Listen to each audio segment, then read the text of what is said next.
भारतीय लष्कराने 25 ते 27 जून दरम्यान रशियातील सेंट पीटर्सबर्ग इथे एक बैठक घेतली आहे, जिथे रशियन लष्कराशी संबंध अधिक घट्ट करण्यात आलेत। या बैठकीत दोन्ही देशांनी संरक्षण क्षेत्रात एकत्र काम करण्यावर चर्चा केली आहे। विशेषतः ड्रोन शत्रूच्या ड्रोन विरोधी तंत्रज्ञान, इलेक्ट्रॉनिक वॉरफेअर आणि लष्करी सामानाच्या वाहतुकीवर लक्ष केंद्रित करण्यात आलंय। भारतीय लष्कराच्या अधिकाऱ्यांनी यावेळी रशियातील प्रसिद्ध मिखाईलोव्स्कच्या आर्टिलरी अकादमी आणि 56व्या गार्ड्स ट्रेनिंग सेंटरला भेट दिली आहे। या भेटीमुळे भारत आणि रशिया यांच्यातील लष्करी भागीदारी अधिक मजबूत होणार आहे। इराणचे परराष्ट्र मंत्री अब्बास अराघची यांनी अमेरिकेचे अध्यक्ष डोनाल्ड ट्रम्प यांना स्पष्टपणे इशारा दिलाय। आमच्या सर्वोच्च नेत्याबद्दल अपशब्द वापरणं थांबवा।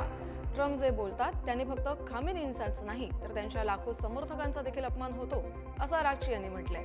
ट्रम्प यांनी नुकतंच मी खामेनींना मृत्यूपासून वाचवलं असं विधान केलं होतं। त्यालाच अराघची यांनी सडेतोड प्रत्युत्तर दिलंय। जर ट्रम्प यांना इराणसोबत करार करायचा असेल तर त्यांना भाषा आणि वर्तन सुधारावं लागेल, असा देखील इशारा अराघची यांनी दिलाय।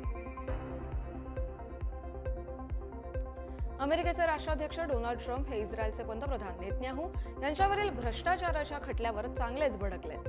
हे खटले म्हणजे राजकीय सूड असून त्यामुळे गाझा आणि इराणसारख्या गंभीर विषयांवरून लक्ष विचलित होतंय, असं ट्रम्प यांनी म्हटलंय। ट्रम्प यांनी नेतन्याहू यांना युद्धनायक म्हणून देखील गौरवलंय। नेतन्याहूंना दिवसभर कोर्टात बसावं लागतंय। हा ठोस पुराव्यांशिवाय चालवला जाणारा छळ असून राजकीय सुडातून तो प्रेरित झाल्याचं देखील ट्रम्प यांनी म्हटलंय। तर अमेरिका इस्रायलवर अब्जावधी डॉलर्स खर्च करतंय आणि अशा वेळी नेतन्याहूंचा असा छळ केला जातोय हे योग्य नसल्याचं देखील ट्रम्प यांनी म्हटलंय। गाझामधील सरकारी मीडिया ऑफिसनं एक धक्कादायक आरोप केलाय। इस्रायली सैन्याच्या गाझा ह्युमॅनिटेरियन फाउंडेशनकडून दिल्या जाणाऱ्या धान्याच्या पोत्यांमध्ये ॲक्झिकोडोन सारख्या मादक गोळ्या होत्या, असा त्यांनी आरोप केलाय।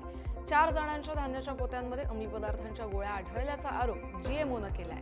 पॅलेस्टिनी लोकांनी सेवन केलेल्या पिठात काही अंमली पदार्थ जाणून बुजून मिसळले गेले होते, असा संशय देखील व्यक्त करण्यात आलाय। एक मोठं षडयंत्र असून इस्रायल ड्रग्सचा वापर शस्त्रासारखा करतोय, असा देखील आरोप आता जीएमओनं केलाय। इराण युद्धानंतर इस्रायलनं पुन्हा एकदा गाझाला लक्ष्य करण्यास सुरुवात केली आहे। इस्रायली हल्ल्यांमागे गाझापट्टीत किमान 34 जण ठार झाले असल्याची माहिती त्या ठिकाणच्या आरोग्य कर्मचाऱ्यांनी दिली आहे। पॅलेस्टिनी नागरिक गाझामध्ये गंभीर मानवतावादी संकटाचा सामना करत असतानाच युद्धविरामाची शक्यता जवळ येत असल्याचं बोललं जात आहे। हे हल्ले शुक्रवारी रात्री उशिरा सुरू झाले आणि शनिवारी सकाळपर्यंत सुरू होते। विस्थापित लोकांना आश्रय देणाऱ्या गाझा शहरातील पॅलेस्टाईन स्टेडियमवर झालेल्या हल्ल्यात 12 जणांचा मृत्यू झालाय। गाझामधील परिस्थिती दिवसेंदिवस भीषण होत चालली आहे। अन्न, पाणी, औषधं काहीच मिळत नसल्यानं गाझातील नागरिक उपासमारीनं तडफडतायत। त्याचवेळी दुसरीकडे इस्रायली लष्कर अन्न वितरण केंद्रांवर गोळीबार करत असल्याचा आरोप झारेस्क वृत्तपत्रानं केलाय।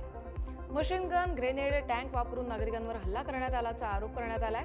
गाझामधील मदत केंद्रांवर नियंत्रण असलेल्या GHF म्हणजेच गाझा ह्युमॅनिटेरियन फाउंडेशनवर देखील संशय घेण्यात आलाय।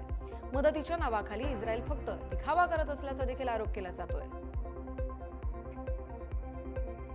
अमेरिकेच्या अनेक कनिष्ठ न्यायालयांनी डोनाल्ड ट्रम्प यांच्या काही कार्यकारी आदेशांना देशव्यापी स्थगिती दिल्यामुळे निर्माण झालेली कोंडी आता दूर झाली असल्याची प्रतिक्रिया ट्रम्प प्रशासनाकडून सुप्रीम कोर्टाच्या नव्या निर्णयासंदर्भात व्यक्त करण्यात आली आहे। कनिष्ठ न्यायालयांचे आदेश गेल्या काही महिन्यांपासून प्रशासनाच्या अनेक निर्णयाच्या अंमलबजावणीत अडथळा ठरत होते। विशेषतः अमेरिकेत जन्मलेल्या अनधिकृत स्थलांतरित आणि परदेशी पर्यटकांच्या अपत्यांच्या जन्मसिद्ध नागरिकत्व बंदी घालण्याच्या धोरणाला हा मोठा अडथळा होता। पाकिस्तानमध्ये मान्सून दाखल होण्यापूर्वीच पावसानं मोठं थैमान घातलंय। यात आतापर्यंत 16 मुलांसह 34 लोकांचा मृत्यू झालाय। पावसामुळे 46 जण जखमी देखील झालेत। पाकिस्तानमधील खैबर पख्तूनख्वा आणि पंजाब प्रांतात सर्वाधिक नुकसान झालंय। प्रशासनाने नागरिकांना सतर्क राहण्याचं आणि सुरक्षित राहण्याचं आवाहन केलंय। काल देखील 2 कुटुंब स्वात नदीला आलेल्या पुरात वाहून गेले, ज्यापैकी काही जण अजूनही बेपत्ता आहेत। या पुरामुळे अनेक घरांचं, दुकानांचं देखील नुकसान झालंय। अजूनही काही सखल भागात पाणी भरलेलंच आहे। जगापासून अलिप्त, दूर आणि अज्ञात असलेल्या उत्तर कोरियाबाबत मोठी माहिती समोर आली आहे। उत्तर कोरियात पर्यटकांसाठी अद्भुत असा समुद्र किनारा खुला करण्यात आलाय। आंतरराष्ट्रीय पर्यटकांसाठी देखील हा किनारा खुला होण्याची शक्यता आहे। 24 जून रोजी उत्तर कोरियाचे हुकुमशाह किम जोंग उन यांनी वोन्सन कल्मा समुद्र किनारा जनतेसाठी खुला केलाय। हा समुद्र किनारा देशाच्या उत्तरेकडील भागात आहे. रशियाचे पुतीन यांनी किम जोंग उन यांच्यासाठी हा किनारा बांधला असल्याचं म्हटलं जात आहे. जगभरात सध्या अनेक देशांबाबत मोठमोठे खुलासे होताना पाहायला मिळतात. यावेळी कोणी धोकादायक शस्त्र तयार करतंय तर कोणी कोणाच्या हत्येचा कट रचतंय. कोणी एकमेकांवर क्षेपणास्त्र आणि ड्रोन हल्ले देखील करतंय. चीनने तैवानच्या उपराष्ट्रपतींच्या हत्येचा कट रचल्याचं आता समोर आलंय. गेल्या वर्षी चीनने तैवानचे उपराष्ट्रपती सियाओ बिखिम यांच्या हत्येचा कट रचला होता, असं चेक रिपब्लिकच्या लष्करी गुप्तचर संस्थेनं म्हटलंय. या दाव्यामुळे मोठी खळबळ माजली आहे. युरोपने चीनच्या या कृतीला गंभीर राजनैतिक कृती असल्याचं देखील म्हटलंय. अमेरिकन सिनेटनं राष्ट्राध्यक्ष डोनाल्ड ट्रम्प यांच्या बिग ब्युटिफुल विधेयकाला चर्चेसाठी 51-49 मतांनी मंजुरी दिली आहे. ट्रम्प यांना 4 जुलैपूर्वी हे कर आणि खर्च कपातीचं विधेयक मंजूर करायचं आहे. या विधेयकावर टेस्ला आणि स्पेसएक्सचे सीईओ एलन मस्क यांनी तीव्र आक्षेप घेतलाय. हे विधेयक पूर्णपणे विनाशकारी असल्याची प्रतिक्रिया मस्क यांनी एक्सवर पोस्ट करत दिली आहे. त्यामुळे अमेरिकेतील लाखो नोकऱ्या जातील आणि भविष्यातील उद्योगांचं मोठं नुकसान होईल.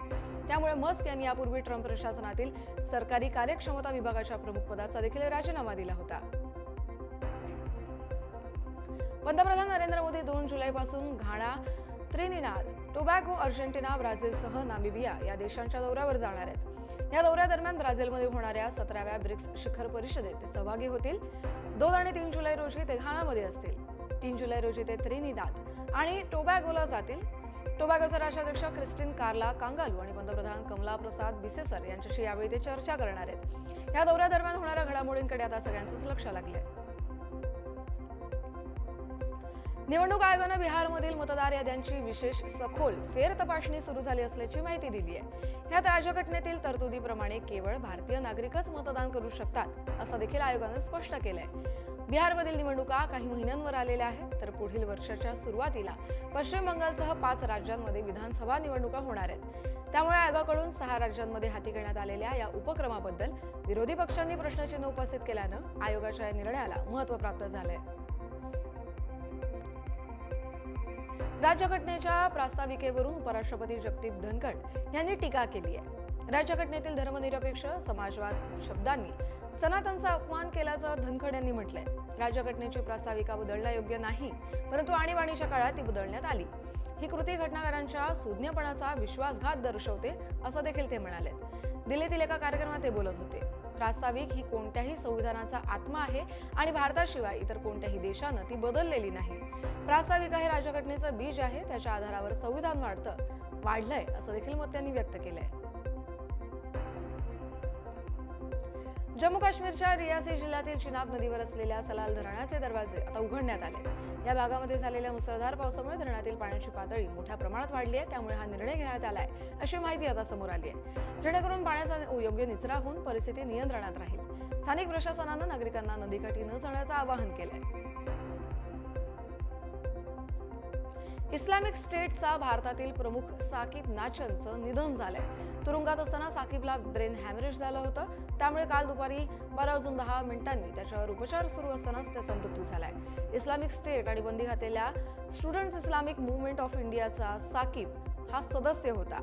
मुंबई बॉम्बस्फोटात साकिब नाचनला शस्त्र बाळगल्याबद्दल POT अंतर्गत शिक्षा देखील सुनावण्यात आली होती. या प्रकरणात 2017 मध्ये साकिबची सुटका झाली. त्यानंतर साकिबला Islamic State of Iraq and Syria and ISIS साठी भारतात नेटवर्क तयार केल्याच्या आरोपाखाली 2023ला अटक करण्यात आली होती. उत्तर प्रदेशच्या हमीरपूर इथल्या यमुना नदीवरील पुलाची दुरुस्ती सुरू असल्यामुळे तो वाहतुकीसाठी आता बंद करण्यात आलाय. वाहतूक बंदी असली तरी या ठिकाणाहून एका आमदाराची गाडी सुरक्षेसाठी तैनात केलेल्या पोलिसांनी सोडली आहे. मात्र त्याच वेळी रुग्णवाहिकेतून आईचं पार्थिव घेऊन जाणाऱ्या मुलाला मात्र अडवण्यात आलं. त्यामुळे मुलाला रुग्णवाहिकेच्या चालकासह आईचा मृतदेह स्ट्रेचरवरून 1 किलोमीटरपर्यंत पायी चालत न्यावा लागला. या घटनेचा व्हिडिओ आता सोशल मीडियावर तुफान व्हायरल होतोय आणि त्यानंतर सरकारवर देखील जोरदार टीका केली जाते. आईच्या मृत्यूमुळे आधीच खचलेल्या मुलानं पोलिसांचे मात्र आभार मानलेत.